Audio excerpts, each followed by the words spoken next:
आज हम smart logistics systems का अभ्यास करने वाला है। सबसे पहले तो मैं ये समझने की जरूरत है कि इसके अंदर टोटल 3 कॉन्सेप्ट्स है। एक एक करके इन कॉन्सेप्ट्स को देखते हैं। सबसे पहला कॉन्सेप्ट है लॉजिस्टिक्स फ्लीट ट्रैकिंग। अब सबसे पहले तुम्हें ये समझने की जरूरत है कि पहले क्या होता था, मतलब पुराने जमाने में क्या होता था।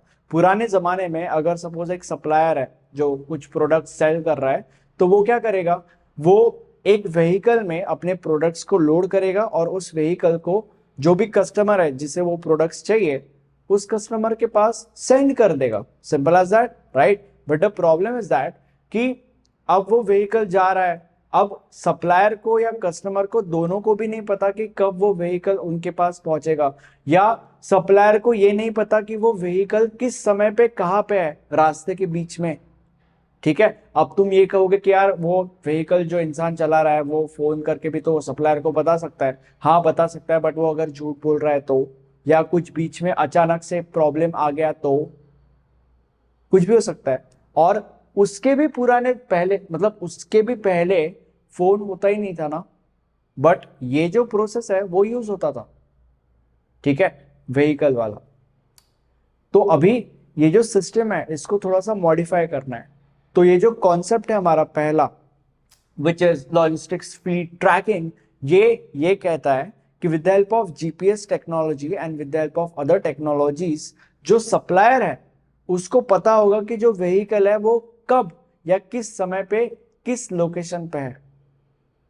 और वो जो सप्लायर है वो ये भी पता लगा सकता है कि वो जो व्हीकल है वो किस समय पे अप्रोक्सीमेटली कस्टमर के पास पहुंचेगा या वापस उसके पास पहुंचेगा।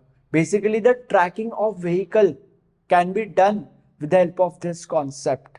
अब जो अगला कॉन्सेप्ट है that is logistics shipment monitoring. ये कॉन्सेप्ट क्या कहता है, पहले तो तुम्हें ये समझने की जरूरत है कि पुराने जमाने में क्या होता था। पुराने जमाने में जो सप्लायर है, मान लेते हैं वो व्हीकल के कंटेनर के अंदर प्रोडक्ट्स लोड करता है।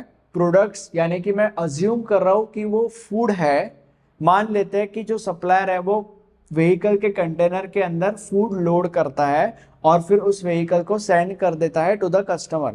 अब बहुत बार क्या होता था, बहुत बार टाइम की वजह से, मतलब व्हीकल को कस्टमर तक पहुंचने के लिए बहुत ज्यादा समय लगने की वजह से या और किसी रीजंस के वजह से वो जो फूड है वो फूड स्पॉइल होने के चांसेस बहुत ज्यादा होते थे, या बहुत बार वो फूड स्पॉइल भी हो जाता था।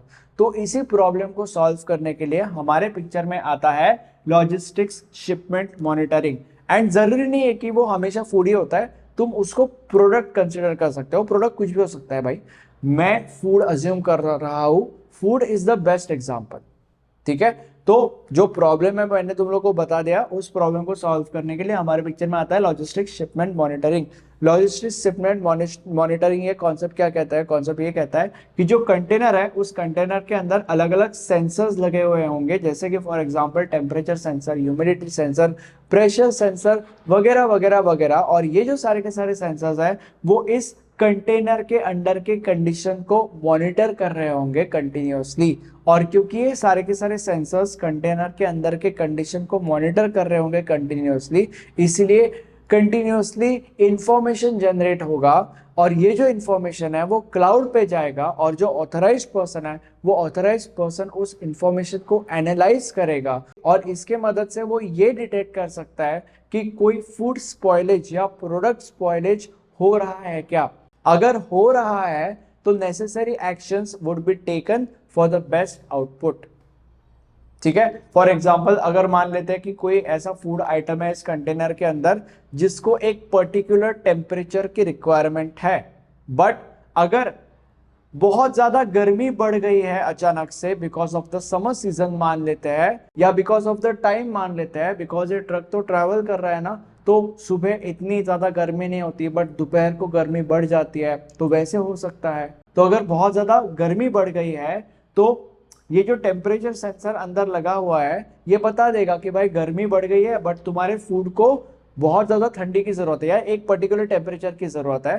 तो जो इंफॉर्मेशन है जो उस ऑथराइज्ड इंसान को मिलेगी वो उस इंफॉर्मेशन से ये एक्शन लेगा कि अंदर का जो टेम्परेचर है वो कम करे to match that temperature which is wanted. जिससे क्या होगा, जिससे वो जो फूड है अंदर का वो स्पॉइल नहीं होगा, उसको उतना ही टेम्परेचर मिलेगा जितने टेम्परेचर की उसको ज़रूरत थी। ये उसका एग्जाम्पल है।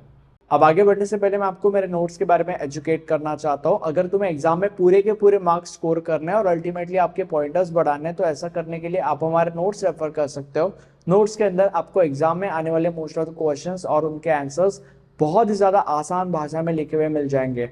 नोट्स के सारे डिटेल्स नीचे डिस्क्रिप्शन बॉक्स में अवेलेबल है। अब जो हमारा अगला कॉन्सेप्ट है that is logistics remote vehicle diagnostics. ये कॉन्सेप्ट क्या कहता है? पहले तो तुम्हें ये समझने की जरूरत है कि पुराने जमाने में क्या होता था या पहले क्या होता था। बेसिकली पहले अगर सपोज तुम अपने व्हीकल के अंदर बैठते थे और अगर तुम्हारे व्हीकल का फ्यूल कम है तो रेड लाइट ब्लिंक होता था। अगर तुम्हारे व्हीकल में ऑयल कम है तो अगेन रेड लाइट ब्लिंक होता था। अगर तुम्हारे व्हीकल का टायर प्रेशर उतना नहीं है जितना होना चाहिए, या तुम्हारे व्हीकल के टायर में उतनी एयर नहीं है जितनी होनी चाहिए, तो अगेन रेड लाइट ब्लिंक होता था।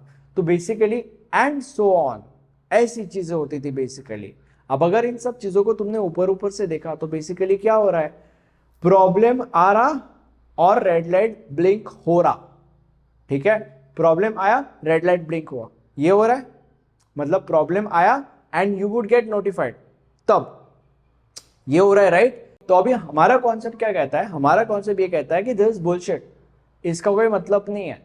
इसको हम और ज्यादा मॉडिफाई करेंगे फॉर योर ईज। और वो कैसे? हमारा कॉन्सेप्ट ये कहता है कि प्रॉब्लम आने से पहले ही you should get notified about that problem. मतलब बेसिकली ये कॉन्सेप्ट ये कहने की कोशिश कर रहा है कि तुम्हारे कार के अंदर एक ऐसा मैकेनिज्म होना चाहिए जो अपकमिंग प्रॉब्लम्स को पहले ही डिटेक्ट कर ले और तुम्हें नोटिफाई कर दे उन प्रॉब्लम्स के बारे में with the help of email, with the help of text, with the help of inbuilt mechanism. For example ये रेड लाइट ही, बट प्रॉब्लम आने से पहले।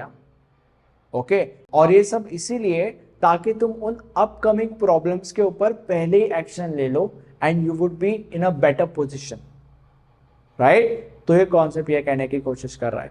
अब तुम ये कह सकते हो कि भाई ठीक है, बट कैसे प्रॉब्लम्स आ सकते हैं हमारे गाड़ी के अंदर? अब प्रॉब्लम्स जैसे कि फ्यूल कम है, इंजन आरपीएम, तुम्हारे कार का बैटरी कम है, तुम्हारे कार की बैटरी हेल्थ, तुम्हारे कार का एसी उसका हेल्थ, देन उसके बाद तुम्हारे कार का टायर प्रेशर उतना नहीं है जितना होना चाहिए। ये सारे के सारे प्रॉब्लम्स आ सकते हैं। तो इन प्रॉब्लम्स को आने से पहले ही डिटेक्ट कर लिया जाए और तुमको नोटिफाई भी कर लिया जाए ताकि तुम इन प्रॉब्लम्स के ऊपर नेसेसरी एक्शंस पहले ही ले सको। आई होप तुम लोग को ये तीनों कॉन्सेप्ट समझे होंगे।